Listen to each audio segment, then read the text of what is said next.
So my name is Thurston M. Smith. I'm the world's #1 alpha gentleman lifestyle coach. I know you guys probably like, what does that even mean? What is effective leadership communication?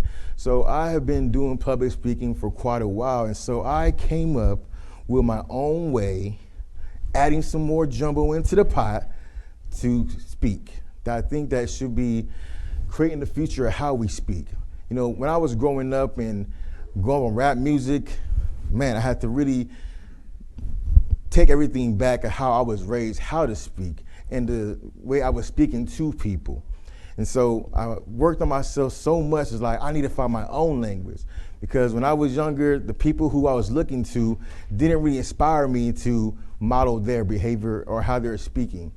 You know, I was using all the stuff from Ice Cube and NWA and all that stuff, and now you can't really talk that way now, but they didn't give me anything else to use. So I'm gonna go ahead and jump in here. Make sure I'm clicking this right.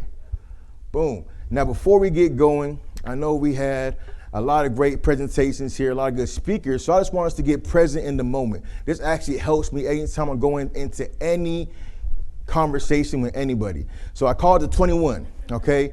Can y'all help me out, do with me? Y'all good? All right, here we go. So it's going to do in 7, hold 7, and then release 7.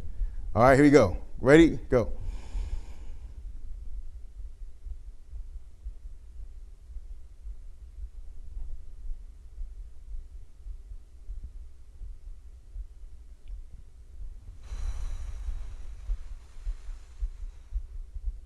How'd that feel?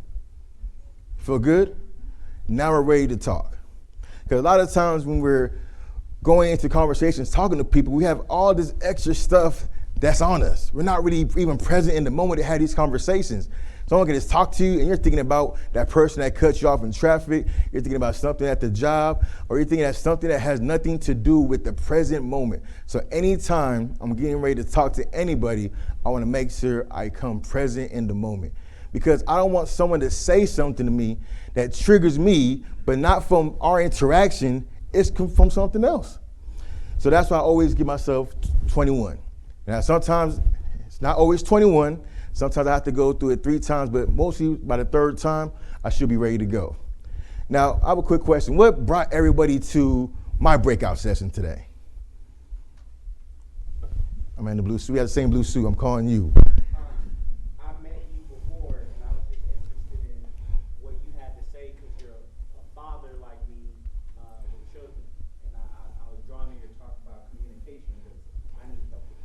Okay, hey, we all do. Anybody else care to speak? Why? Yes, ma'am. I like your sweater too. Thank you. No problem. So I was most interested because I work in school-based services, so we have 9 partnerships, but a lot of the issues that we see with our kiddos is that there is not effective communication between the parent and the child. Right.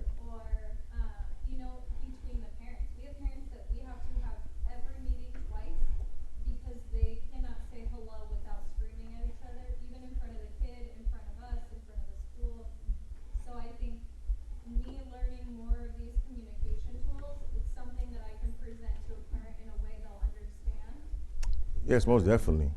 Yeah. So I hope we start off on a good note here with the 21 seconds here, just to come present in the moment. Another good thing here is, make sure I got it, is to enhance your speaking. If you have a pen in your pocket and you do this and you put it right here and you say, "How now, brown cow? Very well, how do you do?" That instantly improves the way you're speaking. I got a little bit clearer by doing this alone. I don't know if your pen you have, hope it's clean. I know there's a lot of stuff going on, but if you have a pen, you can definitely do this. You gotta do it right now, but this is how I always used to get warmed up, because a lot of times you just been sitting around. I work on the phone, so it's first thing in the morning, I'm not talking to nobody because I start at 6 o'clock in the morning. And so I don't really have no time to warm up my voice. So when you do this, this instantly warms up your voice and gets your muscles moving back here. So you're not going with the mush mouth. And another point here is to always put a tail on it. For me, I have a deep voice, and so when I jumped on the phone, just say, "Hey, Thurston, you're not showing no emotion. Like, you don't care at all." And so I struggled a lot because they didn't really give me nothing to go off of. So I like to call it the tail, you know? Is the tell is when you see somebody, I'm not gonna just say, hello. Hello. How are you doing? If I just talk like this, does that really seem like I wanna be here today?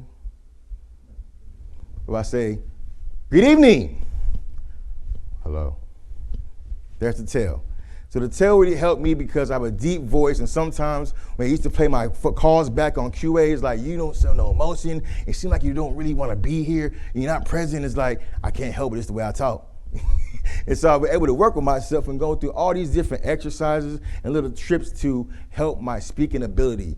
And sometimes it comes off to the person, whoever I'm speaking to a partner, relationship, that I'm not present and I don't care. So no matter how I'm feeling, I always put the tell on there because I might be feeling good, but my tone might come off in a certain way that makes someone feel like I don't care and I'm not present. So another quick tip is just to add the tell to it, to just show that extra spike to it. Because someone wants to be inviting that way. You know, if I come over here and I was saying, good morning. Hey, like a suit, it's good. That's not really inviting. But if I come over and say like, good morning, I love your suit. How are you doing today? It has more personality. We can bounce that around. But say if you come in a monotone, trust me, no one wants to be going through that, especially in the morning time. So I started off doing public speaking at Mesa Community College as part of my major. I really didn't know what I was doing with the public speaking. It just kind of fell into my lap. It was part of my degree for music business, so I had to take a communications class. So at the communications class, it just came real natural to me to talk. You know, I was going for music, so music was my first love, still is my first love. I do it a little differently with my kids, but I wanted to do something with the music. And so when I started writing out my scripts, it just didn't come out natural to me. It's just like, it feels like I'm reading from a script. And everyone can tell that I'm reading from a script, but they're not supposed to tell I'm reading from a script.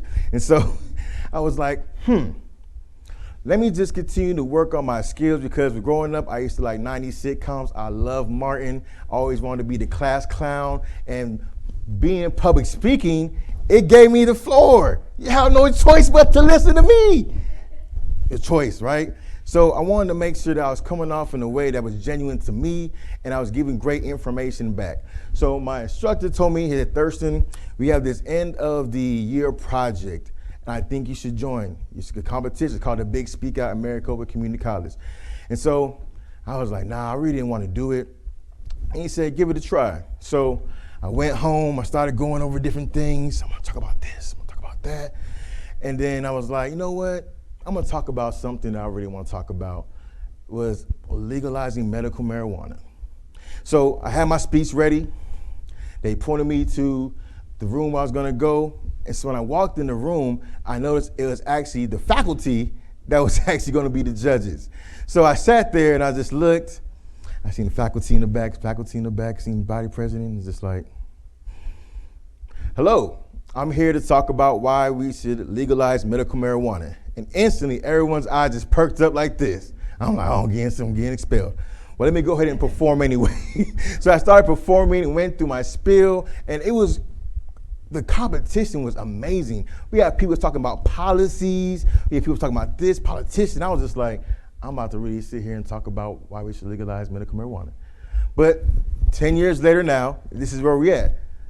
I'm at a kill, thank you, showing up. And then so after I took fourth place in that competition, I didn't know what to do after that. And I was like, well, I don't know what to do. That was a competition, that was in the semester. And my instructor told me about Toastmasters. So from there, I went to find the local Toastmasters club, which is bilingual. It was English and Spanish. It was the closest one to my house. I joined that one. And there I was able to do very well in Toastmasters. Where my first year, I won pretty much best speaker in a table topic, and then won my first competition actually for that region for the club. But I didn't really know where I was gonna go with this. I wanted to keep on speaking, but I got tired of the ribbons. I wanted to know how can I get to the money.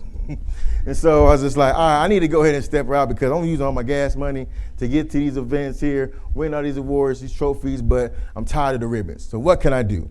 And so I started just working on myself more and getting to leadership. Now, before I go into this, I didn't know how powerful this stuff was until I took a deep dive into start understanding communication. Excuse me. So communication, your words are pretty much like weapons. And I never knew that.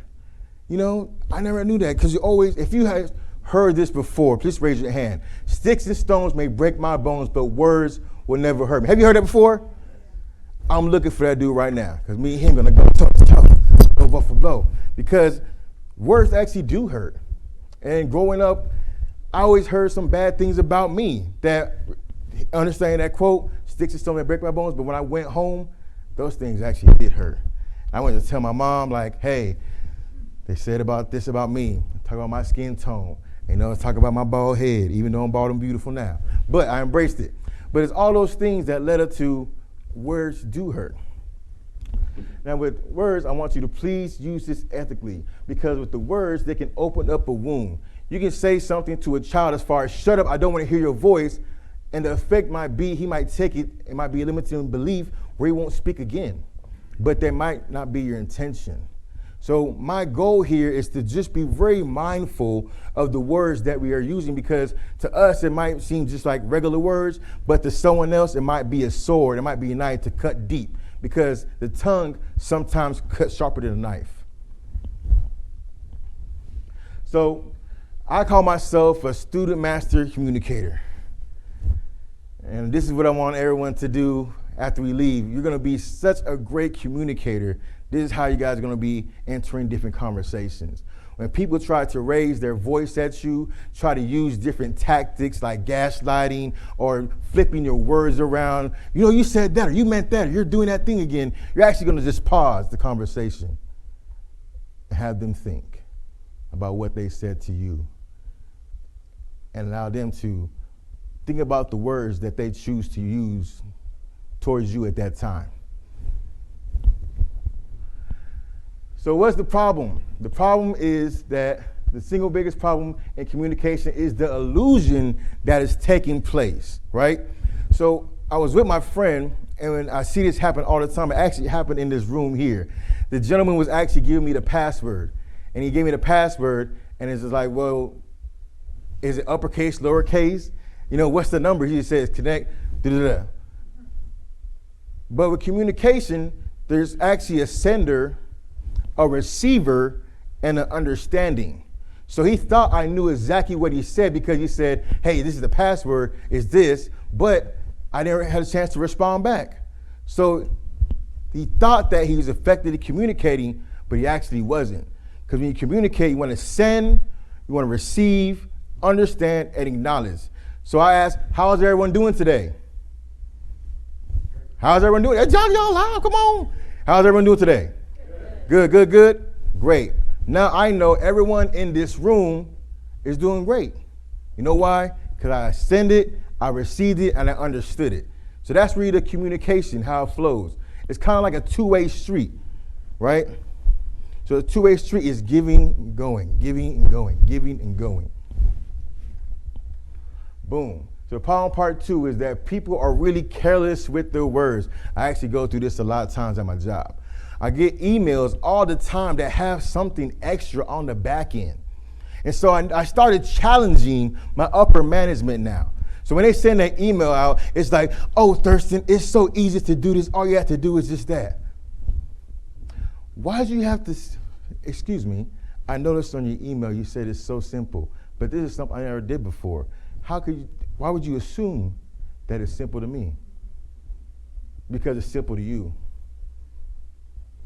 Sometimes you just go so careless with your words, you don't know how it's going to affect the person on the opposite end. Another thing here is that we victim blame. This is me a long time ago. I was victim blaming that my dad wasn't there. No one showed me these things.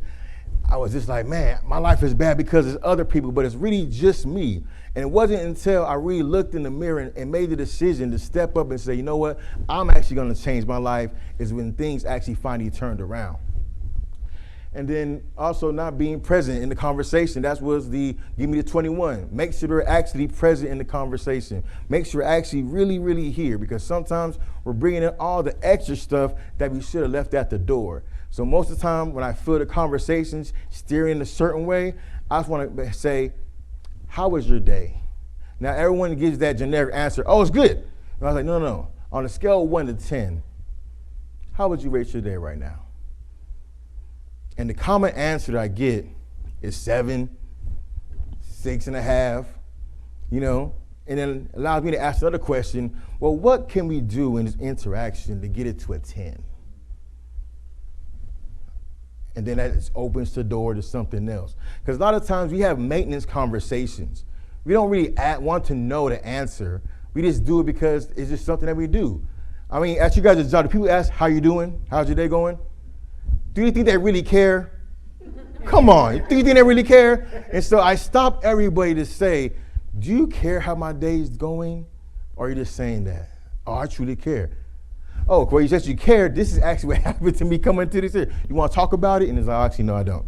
And then they say things about living the dream. Have you guys heard it before? How you doing today? Living the dream, living the dream. And I find it hard to believe that as a kid growing up, that your dream was to go to work every day and sit in the office, in a cubicle, right? I had dreams about going outside. I want to go to NBA, I want to be a football player, I want to be an astronaut, I want to do all these amazing things. And I find it very interesting how people always say, I'm living the dream, but you're in an office, going there 40 hours a week, getting in your car, driving. It doesn't seem like a dream to me. And so with the new era of smartphones is creating a new communication culture. Sometimes when you text through a phone, do you ever hear that person in your head? You ever think like, oh, you had an attitude. Oh, why? You tell me in all caps, what's the problem? Oh, you big man now. Okay, all caps. All caps back to you and with angry emoji. You're quick to respond back, right, with the new communication. So it's just very interesting and being mindful with how I'm actually putting things inside of a text. So anytime that there is something important inside, or actually anytime there's something important that you need to say, we need to go ahead and pick up the phone and call someone. We can't sit here and hide behind text messages because that is a lot of what I'm seeing and what's happening, and it's being taken a different way from what it's intentionally meant to do. Oh, I ain't gonna last one. Can we go back? And decline in human touch and interaction. That is the last one. People are looking for interactions, looking for hugs. I know with the COVID, it changed everything around, but I was really a huggy person. So I'm like, bring it in. But now I gotta switch it up. I got to use what I'm learning and do an air hug. Now they can do an air hug. Oh. So good. Oh, I'm not done hugging you. Oh, don't let me go yet. I know. That feels so good. Because you got to use the new technology now. It's already here. So with everything going on, we have to be really creative and strategic with what we do. I need for better now, Lee. Yes, ma'am. I have a comment on that. Yes. That communication with the smartphones. Go ahead, ma'am. What I've been telling my staff is that there's the transcript. Oh, sorry. Oh. Microphone. That's What that. I've been telling my staff is there's the transcript and there's the recording. So in your transcript, what does it look like? And in your recording, what it looks like. So words do matter and how you do the tell and all those things versus, you could have said, I said A, B, and C. Right. But how did you say A, B, and C? It's the recording versus a transcript. That's true. And through the text message, you can't read that tail up. Like, how you doing? I'm doing good. One thing my wife always jokes with me is when I get something and it's funny, I always type laughing out loud. It's like, I just seen you right now, you're not laughing though. It's like, internally I'm laughing. You know what I'm saying? I don't have to be like, bust that every single time. Oh, we're going for it. Boom, boom. All right, now what is effective communication? Effective communication is the process of exchanging ideas, thoughts, opinions, knowledge, and data so that the message is received and understood with clarity and purpose.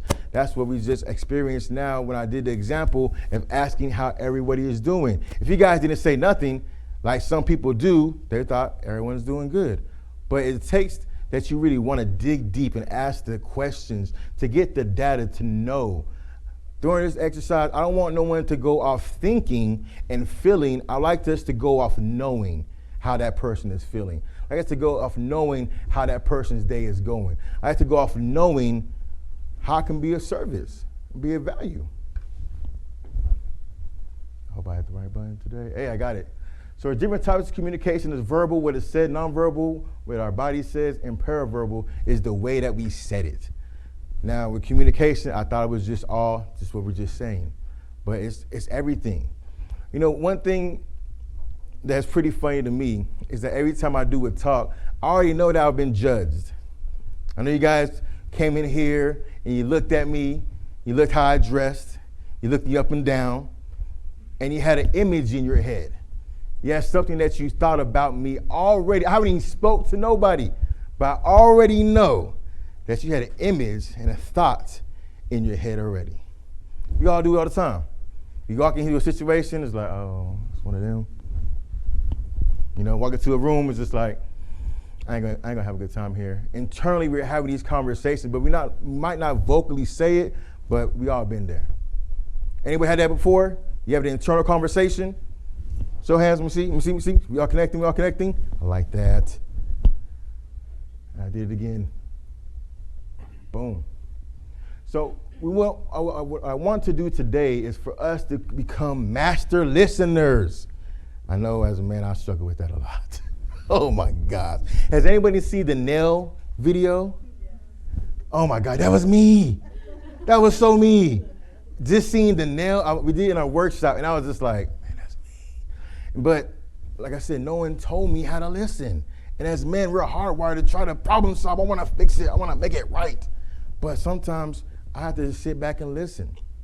So one thing that has helped me out is just to ask a question of just saying, hey, how would you like me to listen? Would you like me just to listen? Do you want me to listen to hear you vent? Or do you want me to listen to problem solve? And then from there, I allow you to guide me on what I need to do. Because I was always jumping the gun trying to solve the problem. I was trying to take the nail out. You know what I'm saying? I was definitely trying to take the nail out. And so I had to take a step back and to see how I can provide value. And for sometimes, some people just want to actually just have an ear. You know, I haven't talked to no one all day. I just want to just, unload on you the garbage truck. Anybody ever heard about that? The garbage truck analogy? You know what I'm saying? You heard it before? Oh man, right there. So anybody else hasn't heard it, I'm guessing you guys haven't, is when you just keep on piling on onto the garbage truck, and you might say, I like your shoes. I don't care what you like, you care, oh my God! It's like, I just said I like your shoes. But like I said, some people be carrying that all day, and it's nothing that you did, it's something that actually happened outside of what we're doing here that's now came present in this moment, has nothing to do with you. I get that a lot. But it's okay. I welcome it because I want to be the one that helps you get that off. Let's talk about it. You know, if I can save a life, I might not have a cape, but I have a suit. So I want to ask questions to say, hey, let's get that off your chest. What's going on? How can I be of service? What happened outside this room that made you act that way? It's little things like that you can instantly impact someone's life with just words. Hope I'm going right the right way. So when we're having a conversation, sometimes I always talk too soon. So I want to make sure, hey, I heard you say this. Is that correct? You said that you didn't like the coffee and you want it to be a certain way. Is that what you meant to say? I want to make sure I'm hearing you correctly. Because sometimes the way that we respond is just to respond. It doesn't actually show that we heard what they said and that we're actually listening. So another thing here is just help me understand. You know, sometimes you just do so much crazy stuff where you're never hearing Help me understand how I can be better. Because that's the end goal, right? Is to help me understand how I can be better to make the situation better. I hear that you're yelling, I hear that you're frustrated, I hear that you're screaming, but how can I make it better? Boom. Nonverbal. I love this movie. Anybody seen this movie? I don't know what to do with my hands. You know? So much of communication is way much more than just talking. I didn't know what to do with my hands when I first started doing public speaking. I was over here, I was over there, I was doing this, I was doing that. But we really have to just be mindful of everything that we're doing with our hands. Our hands are really part of the whole communication process. So anytime that you're speaking, you want to do the diamond. I'm thinking right now. You know, when we're talking, I want to be present with somebody. You need to sit right here. Excuse me, sir. This is how I'm feeling. How are you feeling today? I'm doing great. See how that felt? That felt good. I didn't feel like I was doing this because you move your hands too quick. I might have to defend myself. So you gotta be careful. You gotta be careful with a lot of things that's going on over here. So it's always just important that we know what we're doing with our hands. So what I was learning in my effective communication, you just want to keep it right here like a dinosaur. You know what I'm saying? Right here, arm's length, right here, right here. And so when you are comparing something, you want to basically say it's going to be either this way or that way. When you have to talk about numbers, I have 4 things I want to talk to you today. The first thing is how we're going to do this. The second, the third, and here's the fourth. So it's always just be mindful with just everything that you're doing, because one small thing could be taken the wrong way. And if you haven't seen this movie, I recommend you see this movie. It's going to laugh all day. Read about me.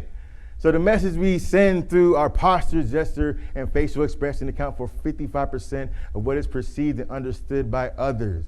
Our body language is always communicating, whether we mean it or not. Now, if I started a communication, my talk today, and said, I'm happy to be here today. Thanks for coming. You know, I'm happy that you're here. It doesn't seem like I want to be here, even though I'm saying it, right? Does it seem believable that I want to be here? Anybody? I'm gonna wake up. Does it seem believable on the left side? On the right side? Ooh, we up now. I don't know what we ate. I missed the whole meal. I came late and all the food was gone. What we have to eat? I see some salmon plates, some rice. It was all gone.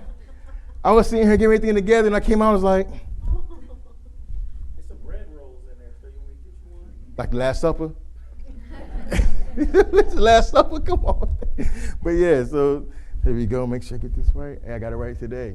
So the face expression is the most important nonverbal communication, because you can be sitting here, even though I did all that stuff and being present, I'm just like this. It's not believable. And I know for a fact we have did these things, but not knowing that we did these things, and someone said, you don't really want to be here. Yeah, I do. I'm happy. So happy. It's like, you're not happy. So the thing is that we just have to be really mindful with just our facial expressions, because you can read the enthusiasm, the energy, the approval, confusion, boredom. You can read all that just through the face. Not even saying how I really feel, but I can easily read everybody. And the amazing thing too is that I can read the room too, since I know all this stuff. So I know who I'm getting to, who I'm not getting to, who's being engaged, who's not being engaged. So I'm gonna work the room. I ain't gonna point nobody out, because I love everybody. And thank you for coming here today.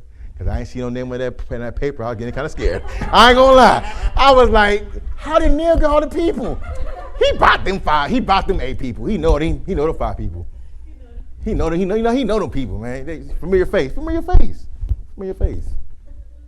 And our eyes.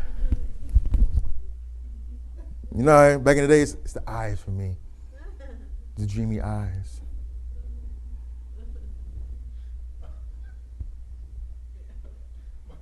You can read so much with just the eyes, right?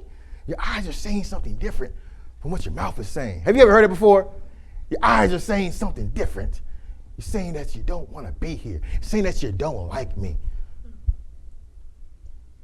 I'm happy to be here. In our body posture, I talked about this too as well. We have to really be mindful of just how we're standing. I noticed that when we did some research, when dealing with people, we don't want to stand directly in front of somebody, especially with women.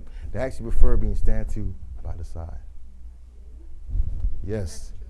Yes, I didn't know that until someone said, "You're making me feel uncomfortable." That's how I knew. It's like, oh my God. I was so quick to be like, "Hey, how you doing? Good morning." It's like, whoa, I haven't had my coffee yet, and you just invaded my bubble. You know what I'm saying? My bubble is precious to me. And you want to make sure the way that we're doing with our hands and our arms. I was having a conversation the other day, and I was telling my wife that I wanted to talk, and I was doing this. Yeah, I'm happy. I'm ready to listen. He's like, "You don't seem like it with your arms crossed and the way that your legs are." And I was like, "You're absolutely right. I can't hide it." But I already answered the question 1,000 times. I didn't know how many times I could say the question again. I'm not happy. And she read it, and she got it, and the conversation stopped and ended. So boom, other barriers is flashy, rolling of the eyes, crossing the arms, the legs, gesture made, slouching, all those things, toothpicks, doodling. We notice it all. And it doesn't really come off that you're really present here with me when you're doing those things. Because I love you guys. I truly do. Communication no-nos in traffic. I can go use my board now and start drawing a picture. So these is what I call, like I said, when you talk about the two-way street, you know, cars coming this way, cars coming this way. This is a nice flow, right? There's cars coming this way, cars coming this way. But we've seen how with Arizona, it's starting to be a lot of traffic, right? And when you have a barrier that comes in here, it slows stuff down. It doesn't move slowly in a nice motion that way. So these are things here that stop the motion. Being long-winded. I know some people that like to really talk a lot. They like to use the big words, the vocabulary, and they keep going on and on and on and on and on and on and on. But it's actually being disrespectful to the conversation while you continue to go on and on and on and on. Because in the two-way street, if you're just hogging this and I'm not moving, it's not moving in a nice rotation. It's not a two-way street. It's not easy. It's not give and go if someone's dominating the conversation. So one thing you can do, say, "Excuse me. Excuse me. Can you wrap it up?" Thank you. You dominate the conversation. I don't feel like I'm part of the conversation by you dominating the conversation. So if you want to continue the conversation on your own, that's okay. But I'm not here anymore because you're dominating the conversation. It happens. I do it all the time with my friends. It's like, "Hey man, you've been talking for about 5 minutes straight. You ask me 6 questions. I don't have an answer for them." Or you're trying to go back and think, what's the first, you know what I'm trying to say? I don't remember what you're trying to say. Because you asked me 6 questions and you didn't let me talk for 5 minutes. I forgot where we even go with the conversation. Another one here is use plain English. Man, my friend studies the dictionary faithfully. Word of the day apps and stuff like that. I'm like, bruh. So my cousin, is a very funny story about this. Me and my cousin were actually doing some landscaping for someone. Someone hired us, right? And the person came to come check on us. We're actually doing the work. We're doing the rocks. It's a long day, doing rocks. And the guy comes up to us, and he starts having a conversation. And my cousin used the word of the day. He's like, it's, he's like, and it was so funny to me because he just said, "Are you guys going to be done by 9 o'clock? So you use that big word to this person, thinking it's going to mean something, but it didn't go nowhere, and now we're still working for him. So it really didn't go nowhere with the conversation. Sometimes just keep it plain English. You know, you don't have to bust out the big vocabulary words. I understand people want to, you know, how it makes you feel. But the best way to have a nice, easy flow, bless you, bless you, bless you, is to use this plain English. Another one here is get to the point. Like I said, wrap it up. Some people just talk for too long. And sometimes your train of thought is just gone somewhere else, you know? Have you ever just talked to someone and eventually your brain left? Like, man, I gotta wash clothes. I ain't call my mom back. My phone ringing, Facebook messages. Oh my goodness, there's a new Star Wars movie coming out. Dang, my Marvel. And he goes, like, and it's like, what'd you say? I'm sorry, I checked out. I let him know I checked out. You got to get to the point. My brain can't take that. And also avoid the filler words. You know what I mean? You know what I'm trying to say? You know what I'm saying? It's kind of like, you know what I mean? You know what I mean? You know what I mean? You know what I mean? You know what I mean? It's like, no, I don't know what you mean. Let's go ahead and start with the filler words. And using the pause, a pregnant pause. Pregnant pause just it makes you feel so good. If I keep on talking and keep on talking and keep on talking, I just be like, and then come back, people don't even notice. And they want the pregnant pause. They want to have the birth. Baby, let the baby come out. Have a pregnant pause. Don't dominate the conversation all the time. So, I hit the wrong button. Let me see. I hit it. Okay, here we go. So my quote, a wise man speaks because he has something to say, and a foolish man speaks because he wants to say something. We really have to be intentional with our words and intentional with our interactions with people. We just want to make sure that it's intentional. I want to make sure I'm using my words. I want to say something meaningful to you, not just to waste your time. One of my favorite quotes is that the one thing you can't recycle is time. I can't get it back. Since I can't recycle the time, I want to make sure we're having meaningful conversations. I want to sit here and talk about some stuff that's not going to make me better, it's not going to benefit me, or has no use. And since I implemented these things inside my life, my friends don't call me with all the crazy madness, all this other gossip. I hate gossip. Nothing I can do about it. Nothing we can do. And they're so holding that up. Okay, what can we do about it? Nothing. Right? We can't change it. Let it go. Get some prune juice. So here is the action. Because sometimes if someone doesn't understand you, it behooves you to speak their language. Speak their language and not your language. Like I say, going back to the plain English, sometimes people just want to just talk and talk, but it's not a smooth flow. There's traffic here. I don't know what you're saying. So what's the point here of you talking for 4 or 5 minutes? I don't even know what you're saying. There's traffic. You can't go nowhere. I know you want to say something important to me, but for you to do that, I need you to speak my language. Hey man, I dropped out of college. I was finished with college. You went and you got these degrees and you got, you studied and you want to use these words. Cool, not with me. Speak my language. I know what you're talking about. And that's from my Dame Dash. This is a great book. This is one of the first books I actually read front to back. And one of the key points that I took away from this book was seek to understand, then to be understood. I want to seek to be understand, then to be understood. Help me understand what's going on.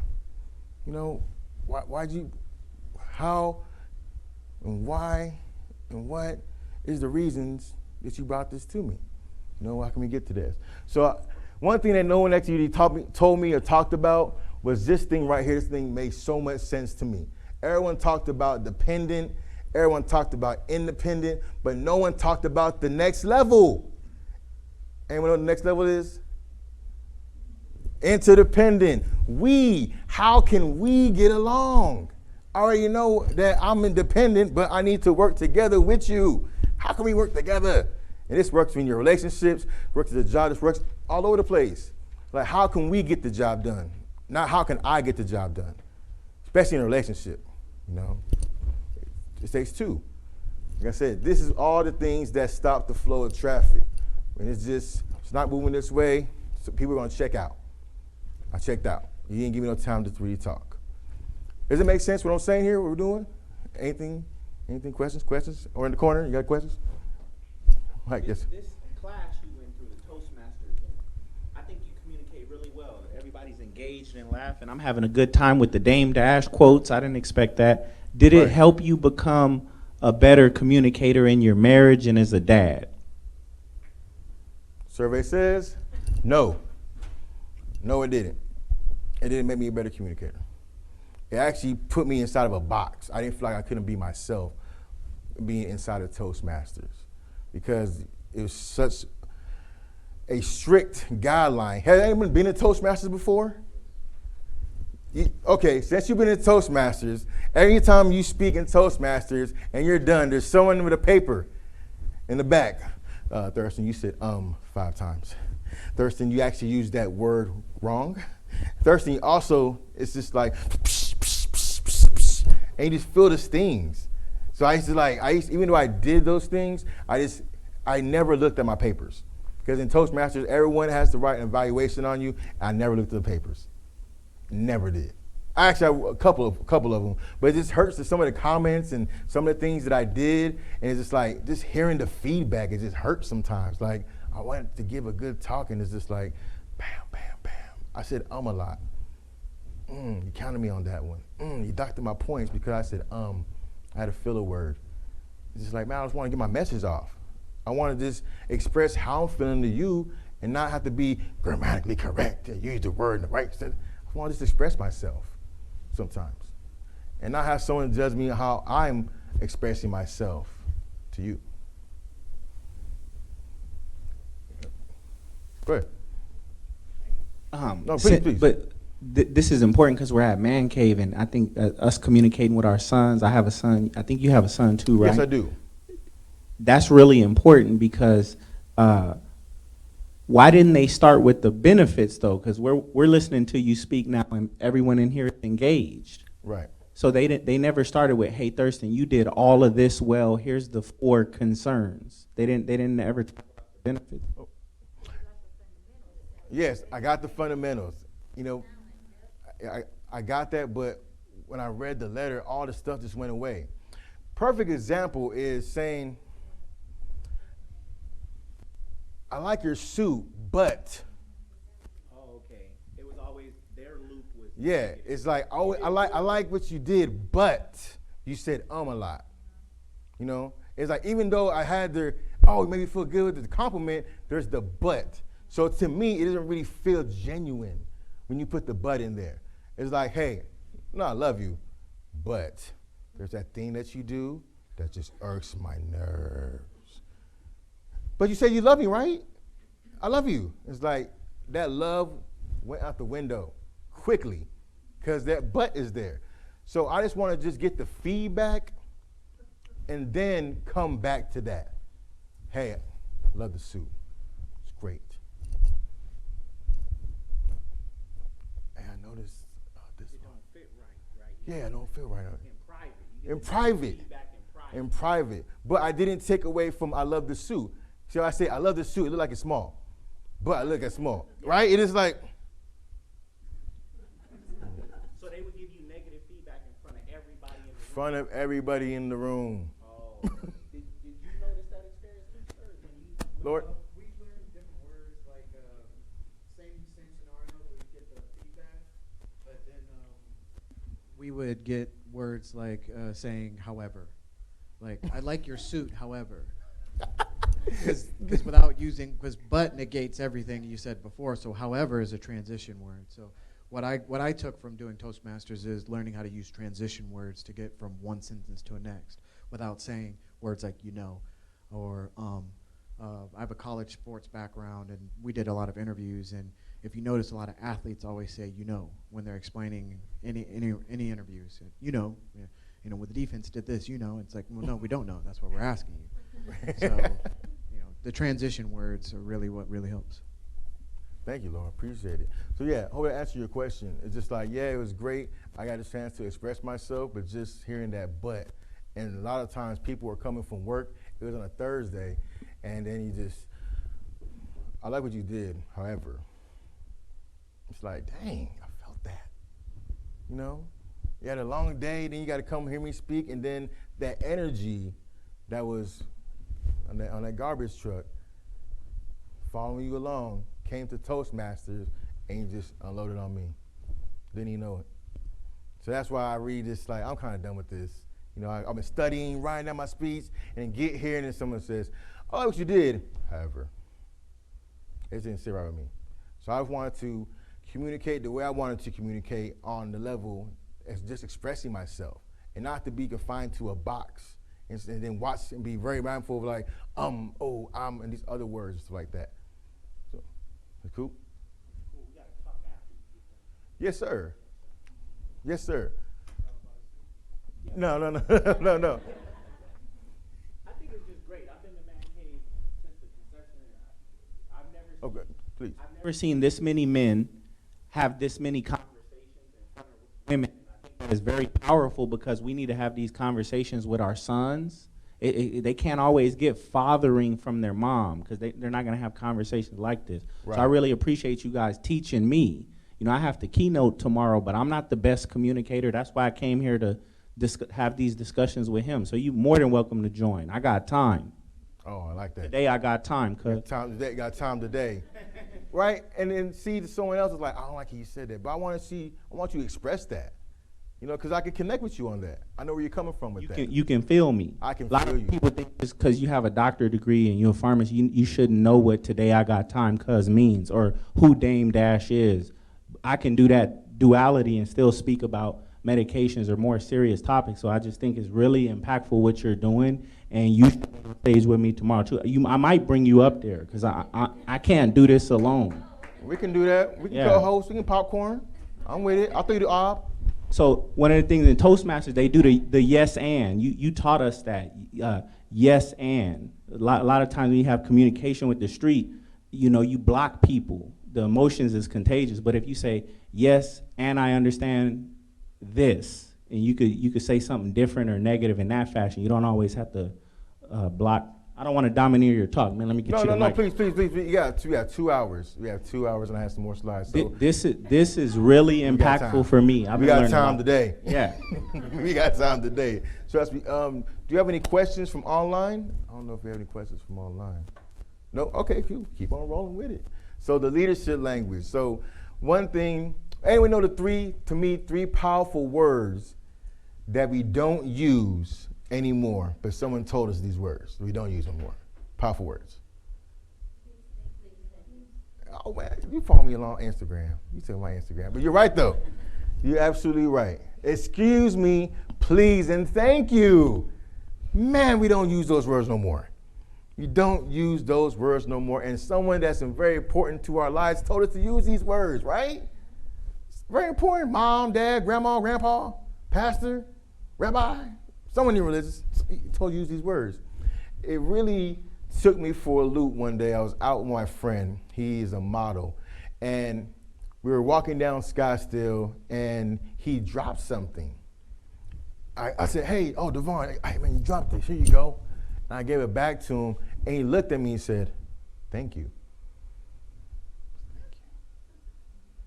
Thank you. And it just threw me for a loop because I've just been out, with the friends, and we don't say that. We just went away from that. It was just the norm. And I had a chance to reflect on myself. It's just like, what kind of monster am I? The hell don't use the words my mom told me to use? These words are like the waving the white flag. Anytime someone is yelling, excuse me, a little too loud. Please take it down. Thank you. Right? The way I asked, I know you guys, ladies came in here, you guys sat in the back. I said, excuse me, can you please move to the front? Thank you. I know you guys didn't want to move to the front, but thank you for doing that. Like I said, it's just waving the white flag. And it works for so many different scenarios. I feel like this is like the kung fu move that you can use on anybody. There you go, wax on, wax off. Everybody watch Kung Fu, The Legend Continues? I know, okay, show my age. But there's a TV show called Kung Fu, The Legend Continues, and this guy's moves were so slow. He used to be slow motion, like this. And I'm like, that don't work in real life. That can't work in real life. I'm gonna block that. Pop, pop, pop, pop, pop. But yeah, boom. Can you tell me more? If you don't understand, if you're having a conversation, you're a doctor, and I said, man, you talk some stuff when you're explaining yourself, can you tell me more about that? I'm really interested. These are things that are tools that help men to communicate better. Instead of saying like, man, I don't want to seem intimidating, I don't want to seem no punk, I'm interested to know more of what you got to say. You know, I had a friend that wanted to ask me a question about public speaking, but he didn't want to seem soft by asking for help. I was like, but I'm your friend. He's like, nah, man, man, you don't ask for help, man. You know, I just want to get it. And so it dawned on me that you want to be strong, but if you're in the gym lifting weights and the weights fall on you, wouldn't you ask for help? So it's the same thing. You know, be strong, ask for help. Oh. So when you say that, do you mean that, when you say that, are you saying this? Because I'm not quite sure what you're saying. So I want to make sure I'm understanding what you're saying. So that's some of the leadership language, and do you mean this? Because sometimes I'm not going to always understand something, and so I might have to paraphrase it and then come and let it go through my system and say, hey, do you mean this when you say that? Boom.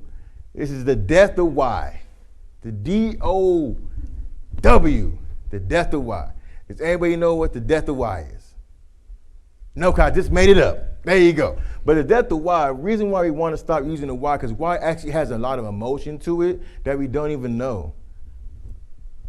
If you are dating, hypothetically, I don't know your situation.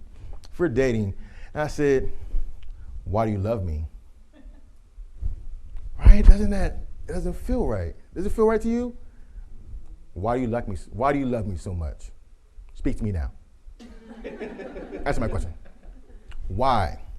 So different ways around that is to, I know instead of you being around a lot, help me understand more. Why you come around? Right? You know, you can put it together. What led to this? What led to the decision for you to be here? Instead of saying, why are you here? Right? You feel the difference? And sometimes you can combine them together. Help me understand what led you to come to this workshop, opposed to saying, why are you here?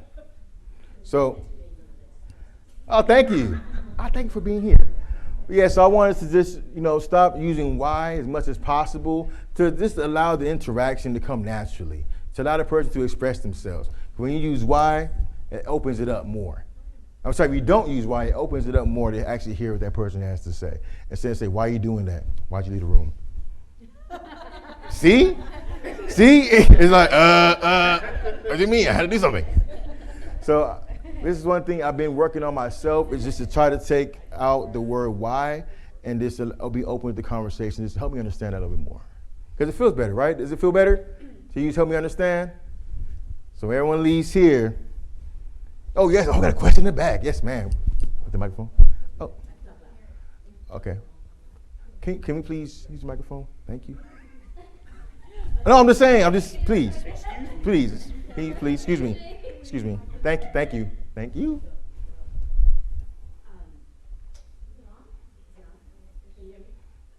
It's on. A lot of people also say how to respond without saying the word no. So instead of immediately saying, I had to practice this myself just this week. Yes. One of my girlfriends asked me, do you want to go to such and such Christmas party? And in my mind, before I responded in a text, I said, no. Right, internal monologue. I'd love to go, however, I have to do this, that, and the other. Is it okay if I come late? Because there's another Christmas party that I was invited to that's a little bit before the start time of the other Christmas party. That sounded a lot more pleasant, and her response to me was, oh, sure, you can come late, just as long as you can. Instead of saying no, as the first response all the time. Right. But rephrasing it and rephrasing it in a way so that you elicit a positive response on the other end. True. And that you keep the meaningful communication between you and the other person. Right. I actually struggle with that when people ask you for things. Clap it up, come on. I used to struggle with that when people ask you for money. Yes. If that's from family members, hey, cuz you got 50, like, I do got 50, but not for you. So I have to work on that. Hey, I do have it, however, at this time I don't have it to spare.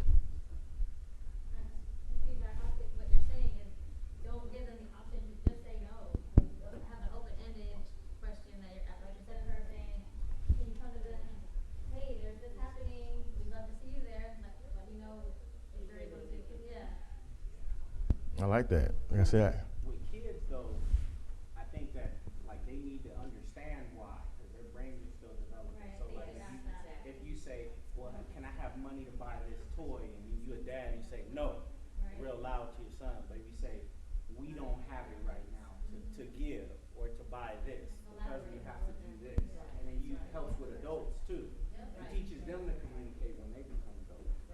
that is true. I'm a big believer of that. I don't try to. One thing that's interesting to me is the communication at the job. You know, you guys ever go to effective communication meetings at the job or workshop trainings? Why does it stop when you go home? Right? You know, at the job, you got to watch what you say, you know, be politically correct. You can't do this. But when you get home, you let the thing fly off the rip. I don't care what you do. Man, don't talk to me like that. I'm grown. I'm grown. My dad ain't here. All that comes off the rip, right? Just whoosh.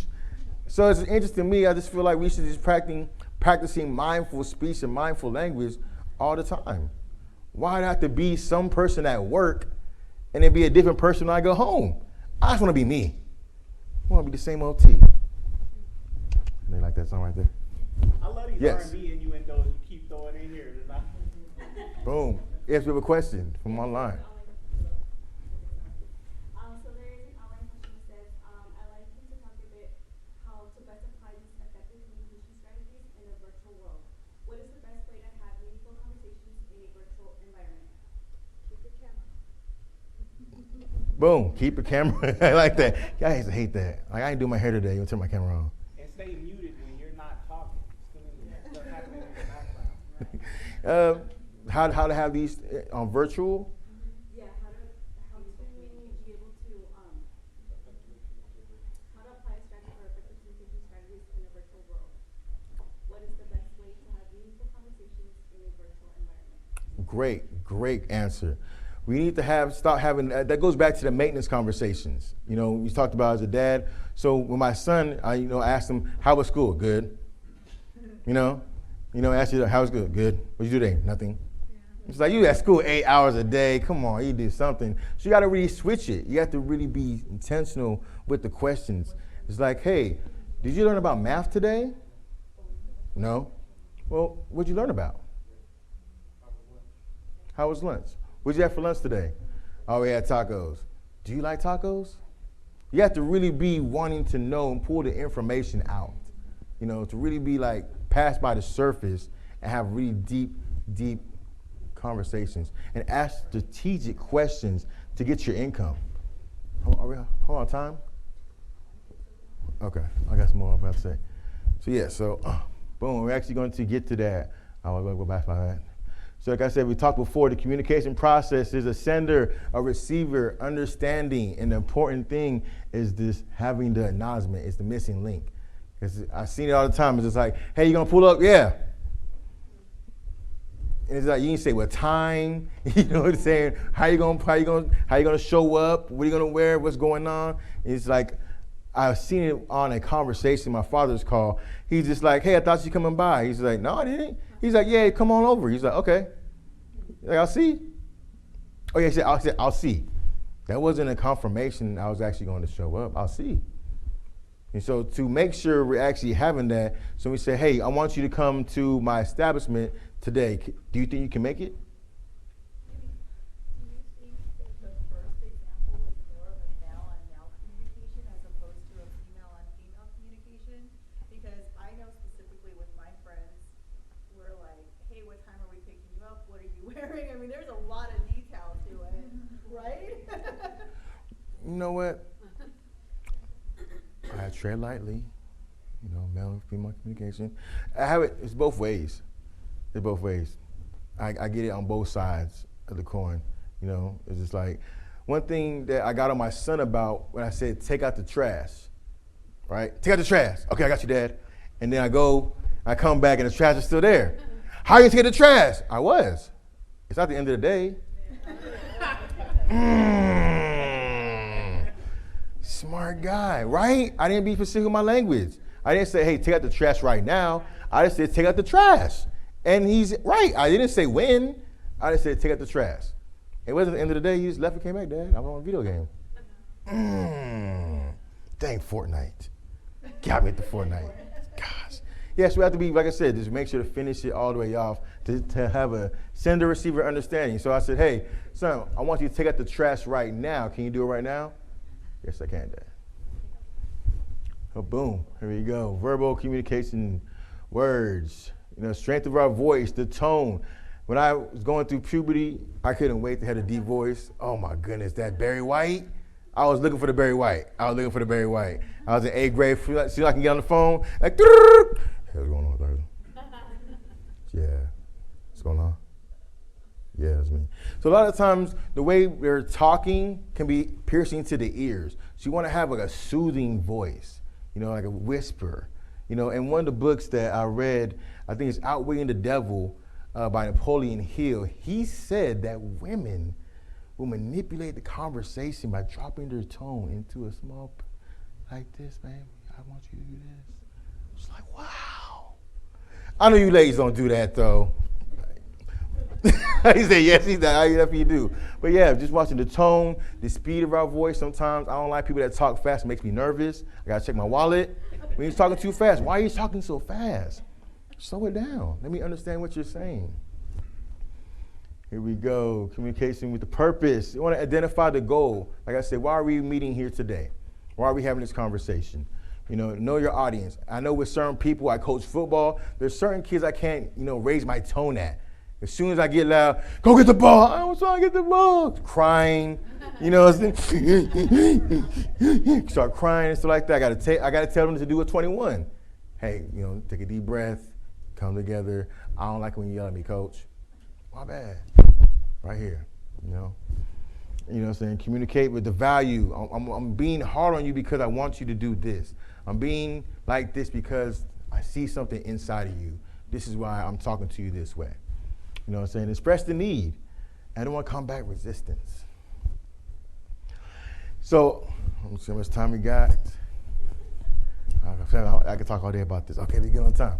So one thing, I started a job before, and it was about doing sales. And he gave me this program by, anybody seen Wolf of Wall Street? Wolf of Wall Street, Jordan Belfort. This is what he taught right here, the straight line persuasion. So since I got my trusty board, oh no, battery dropped.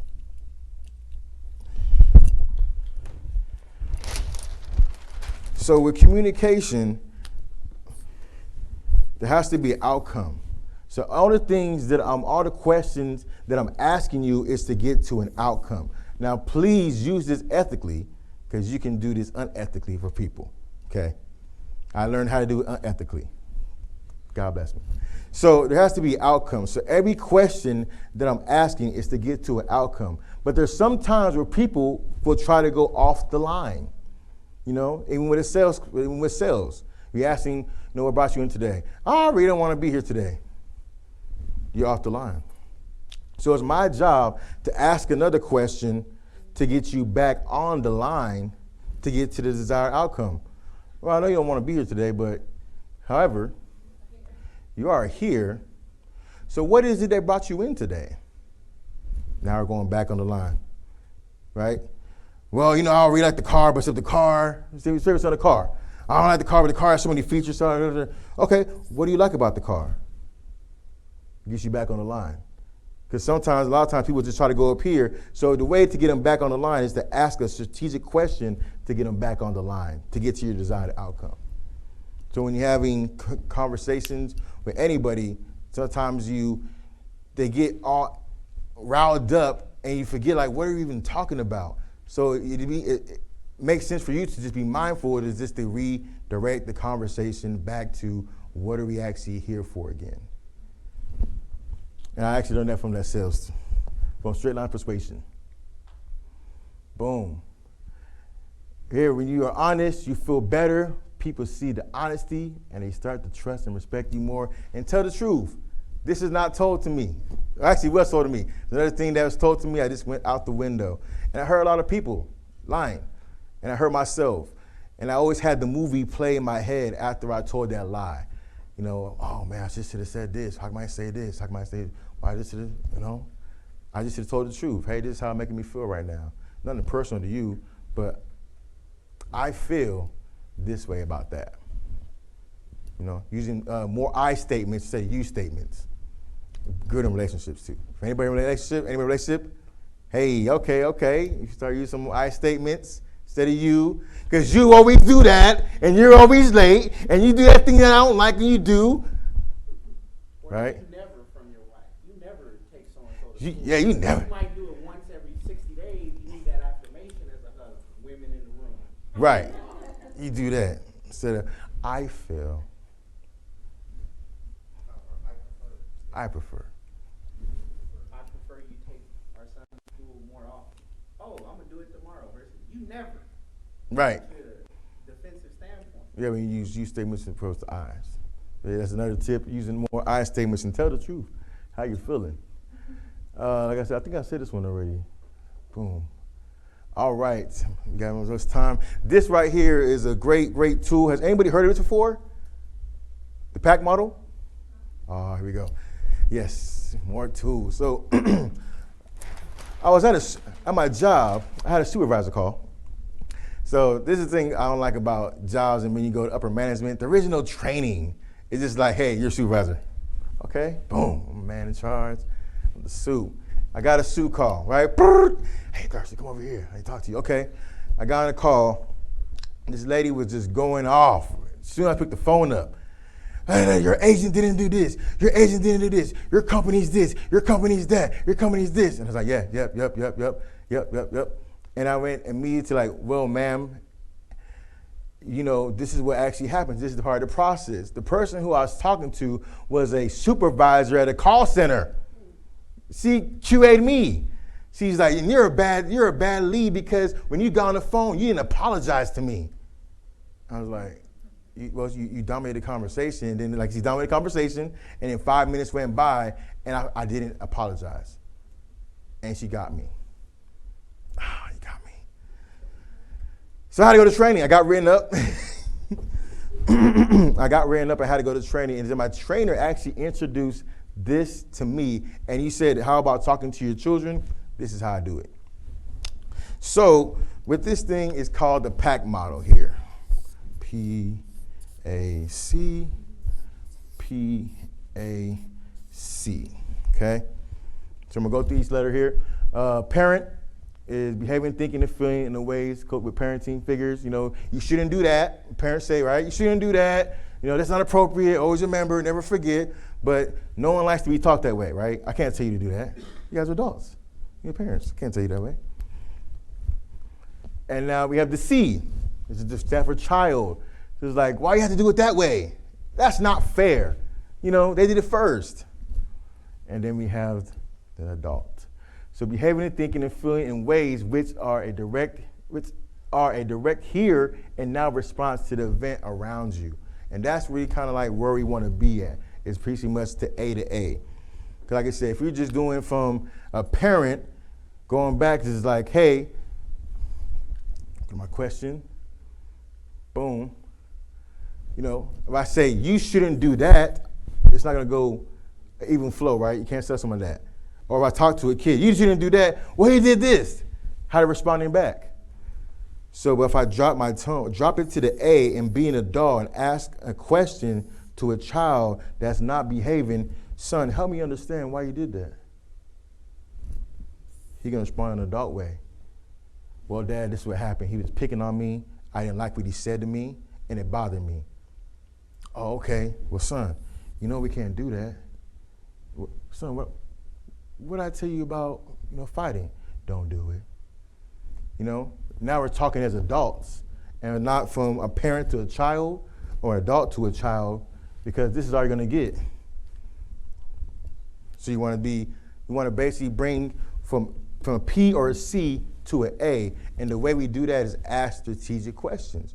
Hey, son, help me understand that. Babe, help me understand why you yelled today. Well, you came home late. I'm tired of you coming home late. You don't tell me when you come home late. You know what? I apologize. I should be calm. I should be reaching out to you, letting you know what's going on. And so now we're having an adult conversation. That make sense? I'm gonna answer your question. So that's how I work with talking to my son. I don't no longer try to be the parent. I try to be the adult and just have him respond to me in an adult manner, because those things only work inside the household. I'm trying to give you tools that work outside the household. When dealing with people, dealing with adults, dealing with whoever you're going to be talking to, you can now ask them a question. You know, hey, Mr. Jones, help me understand this math problem. So he can now use those tools on his own once he leaves outside the house. Boom, boom. Yeah, using just strategic questions and words to collect data. So at any situation that happened, I use different questions just to collect data so I can make an informed decision how I'm going to strategize and some problem solve. And I'm not just flying off the handle leading with my emotions. I know what happened, I got the data, I process it, now this is how I'm going to now address it. Boom, here we go. I like to stay calm, cool, collective, and solution-oriented. I had to solve a problem. As dad, this is what my motto is. Like, I can't respond with, I don't know. I don't know what's not an answer. But I can say, that's a great question. Let's parking lot that, or let's look that up. Or let's find an answer together. How can we do that? So yeah, so I think you actually had a great point. You actually talked about it. It's open-ended questions that can be answered in detail, opposed to closed-ended questions that can be answered in multiple choice questions. You know, or how do you feel about, you know, what makes you use this? He already sells questions, like what makes you want to go outside and play with this person? What makes you want to go do this? You know, what do you think of what made you angry? What made you angry? So let's see how this works. Anyone want to be my partner? Anybody? Anybody? Anybody? Somebody? Somebody? Anybody? I like you in the back. You want to go be my partner for this exercise? Can you please help me out? Yeah, come on front, go from the front. So I did this last time, or we're now married. You're gonna, nice to meet you. I know we got Corey, we got Corey here. And so you're gonna bring up any scenario that happens in a relationship, and we're gonna act it out right here. Last time I was cheating with I was cheating with a lady at the job, and I never come home early. That was a tough one. She came loaded with the crowd, like, whoa. I know, it's like, so anything, we're in a relationship, what are things that happen in a relationship that bothers you? They're not fulfilling my needs.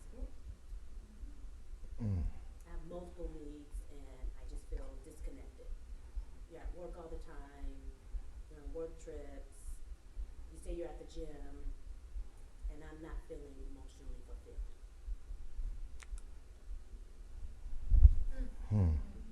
That's heavy. What I hear you say is that you're not emotionally fulfilled. And so, want to take a seat? Can you talk about this? Okay. Mind if I stand with you? Sure. What I hear you say is that you're emotionally not fulfilled. You said a lot of things there, and I don't want to make it seem like I'm not listening, how it really was. But what I want to do is just talk specifically to that. Can you help me understand what I need to do to make you feel more fulfilled? For example, I told you that I am having some challenges on my new job. It's very stressful. Right. I just got a new director role, and at the end of the day, because I can't express myself the way that I feel comfortable at work, when I come home to you, I want to lean on my best friend. I want to talk about the struggles and the issues that I have with staff. I've been sharing with you about a particular staff person. Her name is Natalie, and Remember you told me about she's Natalie. really my best friend, and I can lean on her. We can talk about things, but since she got this new COO role, I don't feel as connected and close to her, and so I can't really express how I feel to her.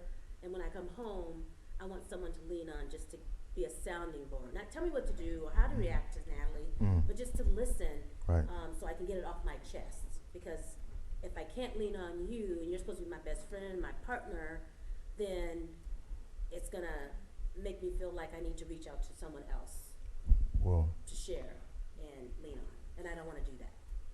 That's deep, babe. Got permission to speak freely? Depends on what you're gonna share. Well, you said a lot there, and I just wanted to see, how would you like me to listen? That was deep, and I want to make sure that I'm hearing you out and being present in the moment. Do you want me to listen just to listen to problem solve, to help that situation, Natalie, or just continue to hear you vent? I appreciate that response, because some days I just want you to listen. I just want to vent. I don't want to problem solve the situation at that particular time. Right. I would really appreciate you just listening. Other times I might say, I really want to build a closer relationship with someone at work, or I'm having struggles with other relationships, and then I'll ask you and I'll tell you, what are your thoughts about this? Or like I shared with you last week when we went out for drinks after work. My best friend Vicky is getting on my nerves once again, and I wanted some feedback as to how do I handle that particular situation with Vicky. Right. I hear everything that you're saying, and it sounds like I was not listening correctly, so I do want to apologize about that. I want you to let you know that I am here for you, and I want to continue to work this out and be there for you. Does that make sense? Yes. Oh, thanks, honey. That's thank you. Come on. Boom. That's how it works in a relationship.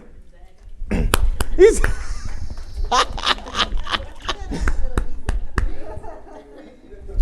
I mean, we can do it again.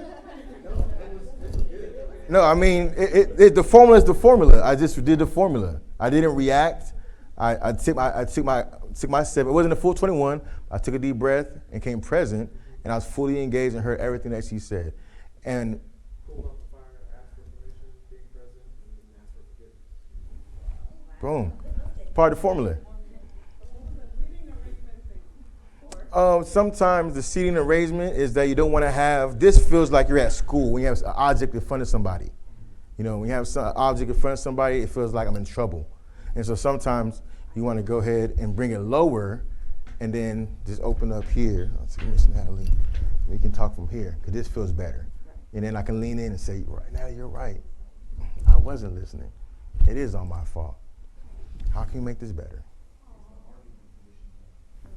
What you were saying before when you was talking to Natalie in the beginning is really important with intimate partner violence. When you're a man, and you're a big dude, and a woman sitting down and you standing directly in front of them over, they could get triggered by that. Yes. Because they could have previous trauma, whereas if you stand to the side, have your hands down, talking in an adult tone, it's easier for them to trust you and give you that intimate feedback like she shared. Right. We got a little more time. Does anyone want to do like a workplace one? You know? I just had a comment. I don't know. Yes, ma'am. If you guys are familiar with the movie The Breakup with Vince Vaughn and Jennifer Aniston, there's like a scene between them where they're arguing back and forth. It's basically like the polar opposite of how it would look if two people didn't have like good communication styles. So I thought, like, I just really remembered that, you know, if two people are up here, how can, with this system, it's like one person helps balance out and sort of get to a neutral place, but if both people are up here and neither one has a good communication style, it's like Right. explosion. So I just had like a really,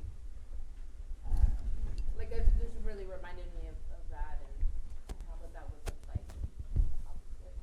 Oh yeah, I agree. I hope I put the slide on here today. I don't think I put the slide. I had a slide here today. It was about a burning house and someone throwing fire on it. And that was me trying to tell my girl to calm down. Calm down. What do you mean calm down? Don't talk to me like that. And so, you know, as a young man, and I didn't really have these tools, I really struggled in my relationship. I struggled in my relationship with my friends, my family, you know, at the job, expressing myself. And it really took a toll on me. You know, I didn't know, like, I want to express myself, but I don't want to come out this way. And everything that society was telling me to do as a man, it just didn't feel right. You know, it didn't feel right. It's like, no, she's always right. But actually, I don't know about that one. You know what I'm saying? It's like, this is actually bothering me. And I didn't want to say, this, you know, you messed up. Don't treat me like this way. Ain't no little kid. Ain't no my man. It just sparked it up higher. Well, who are you to tell me what to do? What do you mean? I'm already grown. And so I have to really, really understand. And I use all this stuff for my job. that they gave me free training and just applied it to my life for real life situations. So like I said, so now this is the model that I use when communicating with everybody. It's this pack model. You know what I'm saying? If I'm talking to a parent, to a child, I just try to remain the adult and then use strategic questions. Yes?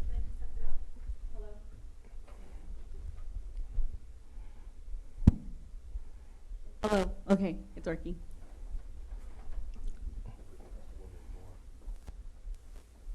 All right, let's do another one. We got some more time. Lord wanted to do a workplace one. You take a seat, please. Thank you. You want to be the boss? You be the boss. All right. Okay. All right. Well, let's walk in here. Right, could be two coworkers, right? Can we two coworkers? Oh I'm man. gonna need you to take a seat, please. Yes, sir.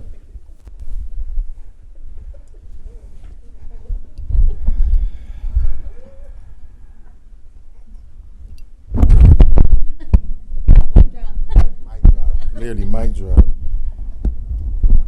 Thurston, I've been looking at your reports here, and things don't seem to be working out. Can you explain to me why? What's going on? Is it home? Is it the workplace here? Is it a coworker? Explain to me what's going on. Well, I don't really like how things going on around the job, man. You know what I'm saying? I be at the job, and you always send me emails throughout the day. Do this, do that. You don't really ask me how I'm doing. Every time I get an email, it's something I'm doing wrong. You never address me and say, how can you help me? You just say, hey, oh, Thurston, I seen your report. Hey, Thurston, you messed up on this. Hey, Thurston, you did that. I really don't like how it makes you feel. And after a while, I'm just kind of tapped out.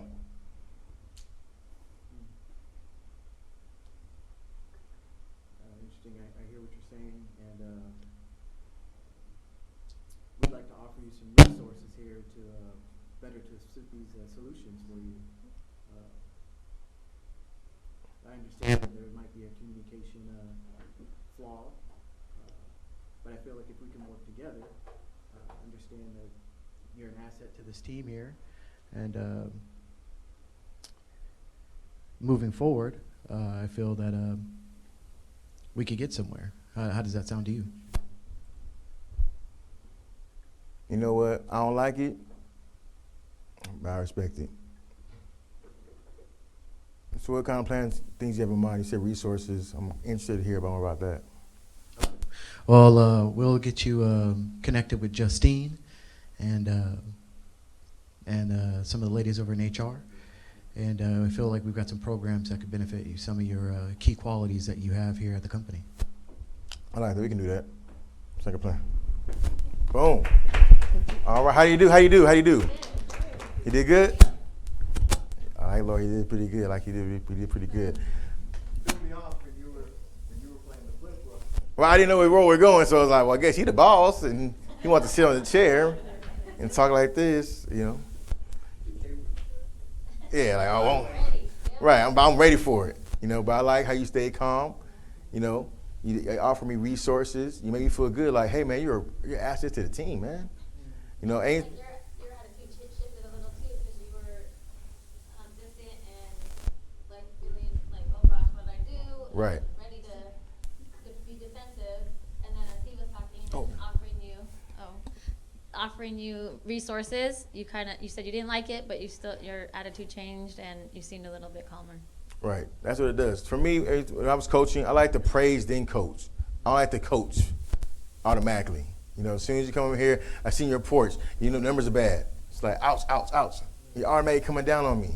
You know, one thing I would say, suggestion, is to come down my level, because you actually sit on top of me. And then there's an object in front. You know, so it would have been something like, Sure. hey, Lord, man, can I sit down? Sure. All right, cool. So, how's everything going with you?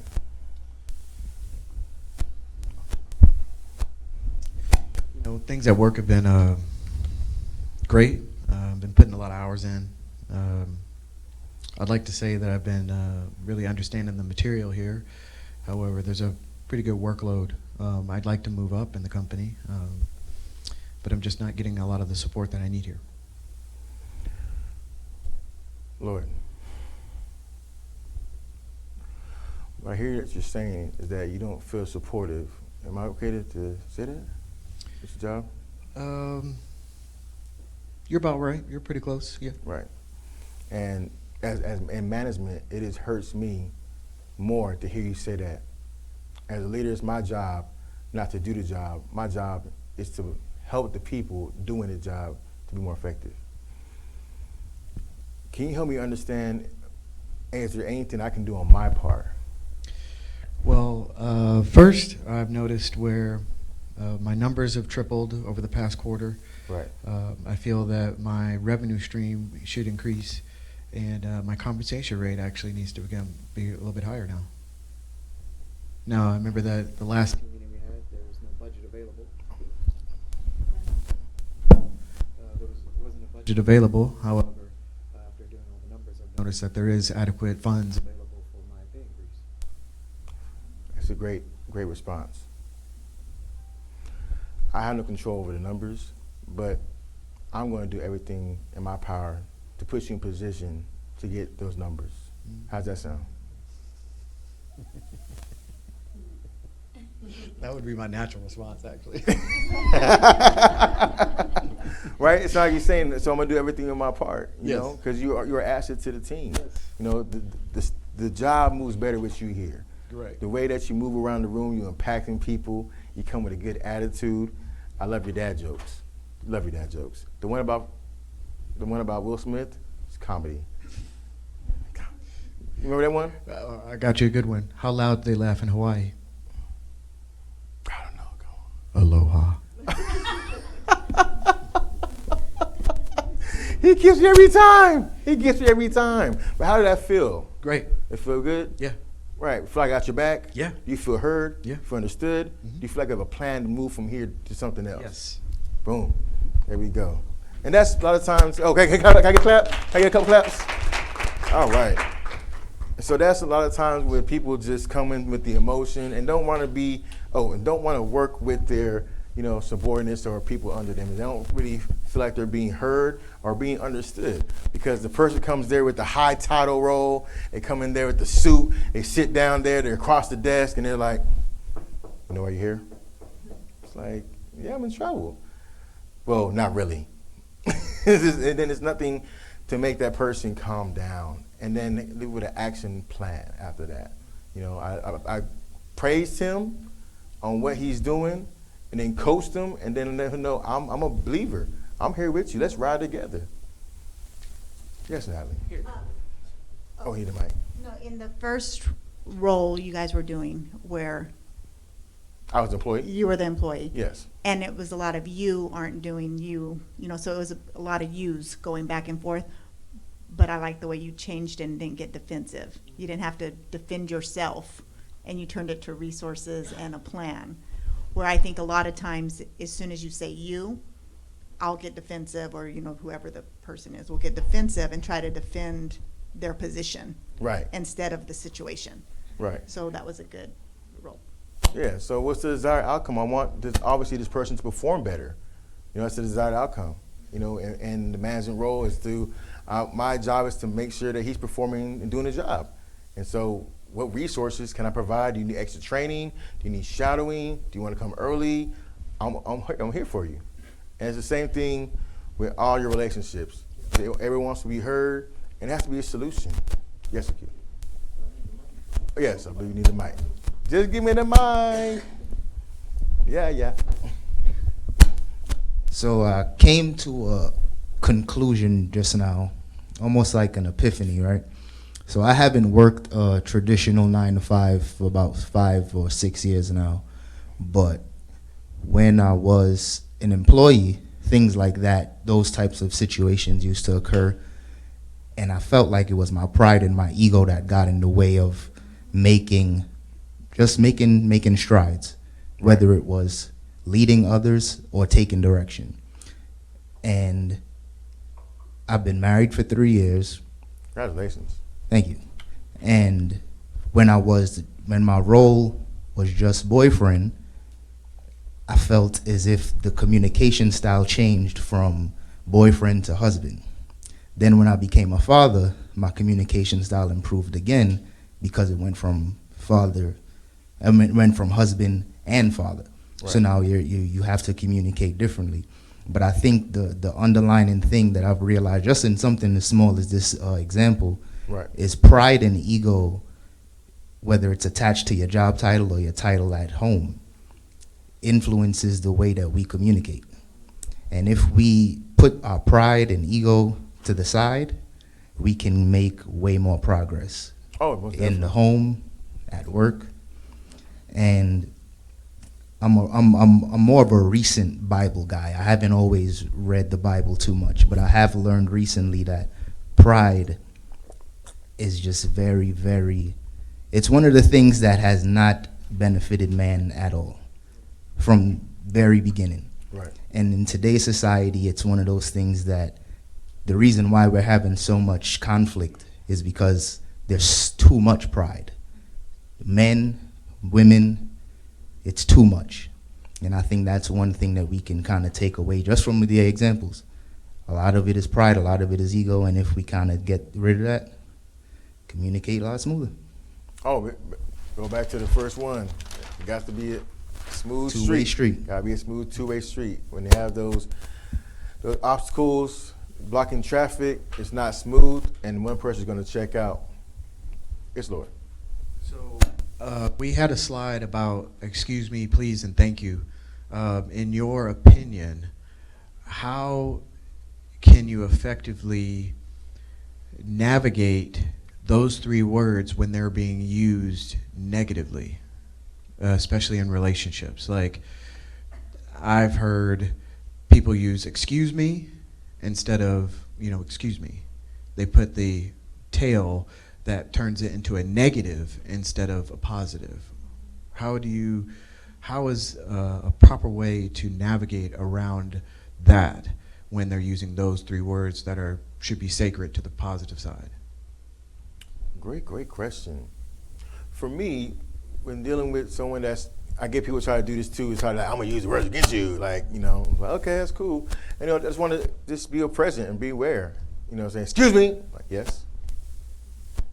I'm listening. I hear exactly what you're saying. If I can make a suggestion, if you can just take the tone down just a little bit for me, please. Thank you. But I'm still going to be listening. I'm still going to be present, and you're right.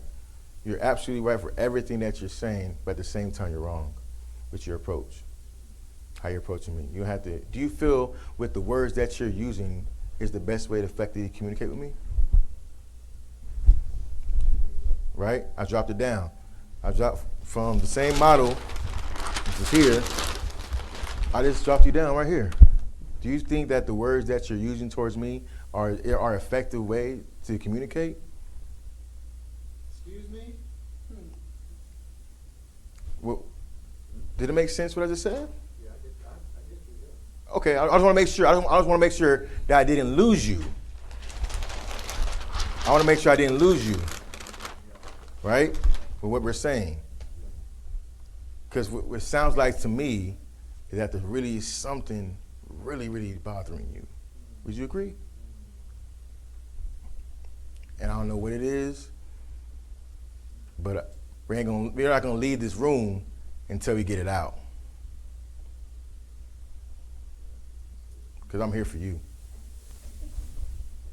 So like I said, when they try to use it to you, you gotta basically, I'm gonna say calm, cool, collective, and solution oriented. I'm not gonna match you. She just said you get up high. No, I heard exactly what you said. And you're right. You're right. Exactly what you said, you're right. I did do that. I just have a quick suggestion. If you can continue to have this conversation just at a lower tone, because if you keep on yelling me, I feel like you're kind of attacking me at that moment. I feel that you're doing it that way. And if I do want to hear exactly what you're saying. However, if we're going to continue this conversation, you got to bring it down. Please. Thank you. Yeah, so it's de-escalation, all this stuff comes into negotiation. It's all part of communication. But I was just thinking communication was just one way. We're just talking, but it's just like with your words, you're able to do so much more. You're able to be like, to me, I feel like I'm a superhero. You know, my words create and manifest into something else. With how way I'm speaking, way I'm communicating to another person, the conversation, the interaction. I'm able to just do that, but just talking. I didn't touch you and approach you. I'm not yelling. And then we can get down to the root of that, you know? How are you doing today? On a scale of 1 to 10, how would you say you're feeling? 7? I get that a lot. What can happen in this interaction with us to get you to a 10? Is it something that I can do? Is it something that happened outside of this room?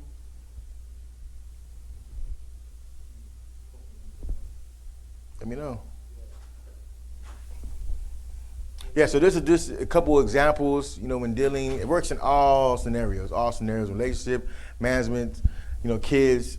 You just have to be an adult, and you have to look at this person as a human being, not just a child. Even though they're smaller, they're still human. And so I want to respect them as a human and treat them as a human. When you were coaching, The mic. Just give me the mic. when you were coaching him and you sat on the table and said, "Hey, I've been looking at your reports. Can you tell me about that?" That defensive tone put him on the defense. So then he had to start talking negatively about the job and your leadership skills. But you did a really good job doing the 21, and you said, "Look, you know, I have some resources to upskill you, to coach him up through professional development," because he wanted to move up in the company too, but it started rocky. When you guys reversed, he sat down with you and said, "Hey, can you tell me how it's going here?" And you immediately got on the offensive, which is good for him as a manager because now he can hear what the real problems are. You could tell him the truth. You don't have to be defensive. So then he'll know what the real problems are, the dynamics on his team. And he said, "Hey, look, I'm going to professionally develop you so you can move up. You said you wanted to move up. Well, here you go." Then if you don't adhere to those, which you agreed to, unfortunately for him, now he has to coach you out of the company. But if you call HR and say, "Hey, he sat down and immediately attacked me," he got a problem now. But because he sat down and said, "Hey, I want to professionally develop you so you can move up," when really the intention is you got a bad behavior he needs to correct. So now if you don't adhere to it, he has documentation. So if you call HR, they say, "Well, he put you in a program to succeed and you didn't adhere to the plan." Just like how men interface with the police and probation. Not saying jobs are like that, but it's discipline we have to exemplify for our sons. We teach, it's 6 men in this room. Right. She talked about intimacy with her coworker. Her coworker left. "I don't have that intimacy with her. I need it from you." We teach our boys to value sex and not intimacy. A child can have sex. A man can have intimacy with a woman. So when they grow up with those childhood behaviors and they're engaging with women and then they don't get what they need, "Oh, you don't want to be sexual with me." Are you doing that with somebody else? They behaving like children, and that's what leads these boys who are 30 to behave like boys and abuse women. Whereas if we teach them how to be intimate in the beginning when they're children, they might get lucky more when they're married. That is true. Oh, I ain't going. Give my man some class for that. Give my man some class for that. Give some man some class for that. All right, we went through. Any more y'all want to see? Want to work out? You know, in a role reverse. I want to make sure that you're leaving here with all the tools to be a very, very effective communicator to not only improve relationships at your home, at your work, and just overall better person because it feels good. You know, when you have a conversation with someone that you really care about and they're shutting down, does it feel good? Nah, you want to, what's going on? I care about you that much because I want to make you feel good. I like seeing you smile. You know? So y'all good with any more examples? Are you sure? You can do them all day now. I got time today. Boom. Any questions about anything else that I need to go back to a slide to go over what didn't make sense? You know, yeah, Michael, you have a good point that you made here talking about the police and the interactions. Because when those times when, you know, police the George Floyd and stuff like that, heightened, and everyone was like, how you deal with the police? And da-da-da-da. That's really where it came from. It's like, well, I don't know. We know what to do. I don't want to move fast, right? So just go back to the words. How you doing? Excuse me, officer. Can I put my hands down, please? Yeah. Because that's just waving the white flag. He knows those words too, right? No matter what someone's going to. If you're yelling, excuse me, someone's going to turn around, right? We all heard those words going up. Excuse me, yes. You respond. Can you let me know what I did today, please? Please. No, I'm going to go shoot you in the face. It's like, to me, that's how I was able to talk to the young boys about how interacting with the police. That's why I was kind of mad. I was here getting everything set up, and we had someone speaking inside the main room, because I just wanted to go through that dialogue with him, and then to actually work with a police officer to say, like, hey, if we start rolling this out to young men when addressing the police, would this be better? Do you feel defensive if, as a black man, if we had a dialogue like this? When you come to the door and it's like, let me see your ID. Well, excuse me, sir. Can you let me know what happened? Do you feel threatened? Do you feel defensive when I talk that way? So that's where it I started homing more into that. It's just like, okay, these are some tools that I can get to my kids and get to anybody's kids or get to anybody and feel like they should be okay leaving from here. As long as you don't do anything else, just stay in this frame. Excuse me, officer, can you please let me know what happened? Yeah, you're doing 35 and a 45, so 45 and 35, but at least we know we start building this. Okay, we got 10. All right, we got 10. See, that's Toastmasters right there. That used to freak me out. That's the thing with the Toastmasters, because like I be talking, you see the thing like this, like, and I just lose my train of thought, and it's like pregnant pause. All right, and then I used to go back into my speech. So he's like, that's the thing, I just didn't really like those things. Another thing for me, when someone's explaining themselves, I always want them to finish their words. Because even if they're looking for the word, I still want them to express that. I don't want to rob them from expressing their feelings.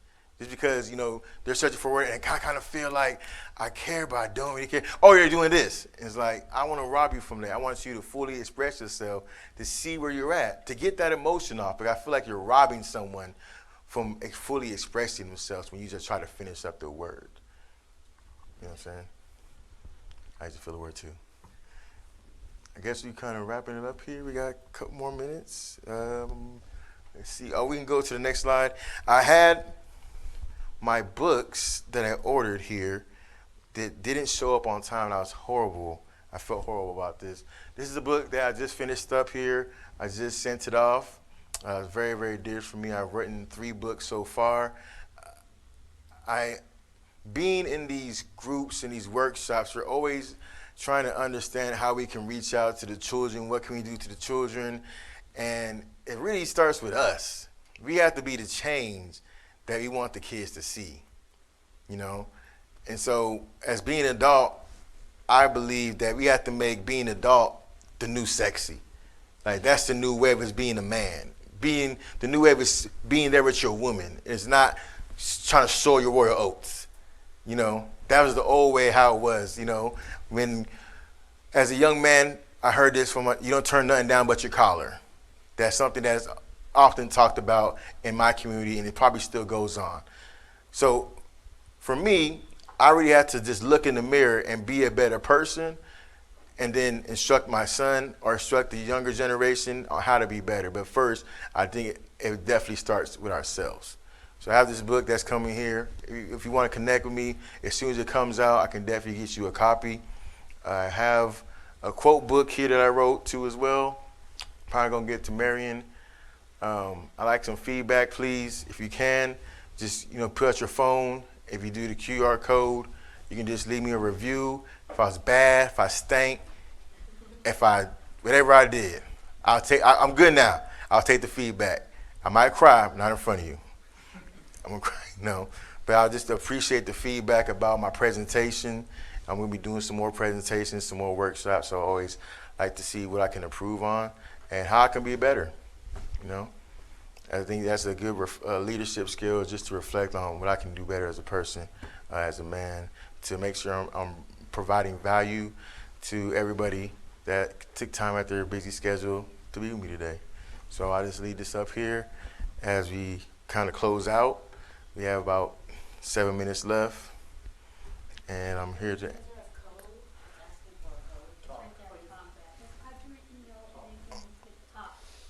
Oh, I think you can do both. I think you can just hit the QR code and then enter your information, or you can hit talk and then it'll actually speed you through as well. So, Michael, you ready for your keynote tomorrow? Yeah, you got me ready, man. You gonna come on stage with me? If you need me to. So what I hear you saying is that you would like for me to just be on stage to the side, or you want me to stand next to you? I'll let you know tomorrow. I'll come find you. You come find me and let me know where I need to be. Come off the stage and come find you. You might come off the stage.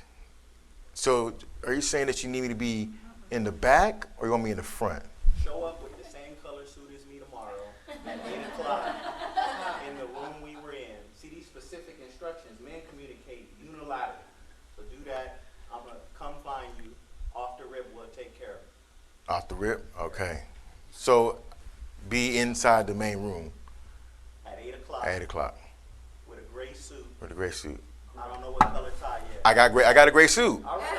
I got a gray suit. I'm glad I invested in some suits. I've been saving my money up for a long time to get some suits. Trust me. I was like, man, I ain't got no suits. And then I seen a deal I couldn't turn down. And I got me some suits. So thank you. I'm excited too. Hey, I'm excited for everyone coming here today. I'm excited to, hopefully I provided, so I'll read the feedback and see if I provided some value today, if I dropped any gems or something that was an aha moment. Can I get a raise a hand if I said something cool that you're going to take with you? Okay, all right, I did. Damn, okay. All right. I'll take that. All right. Well, we are pretty much wrapping it up here today. I'm going to still be here in the front.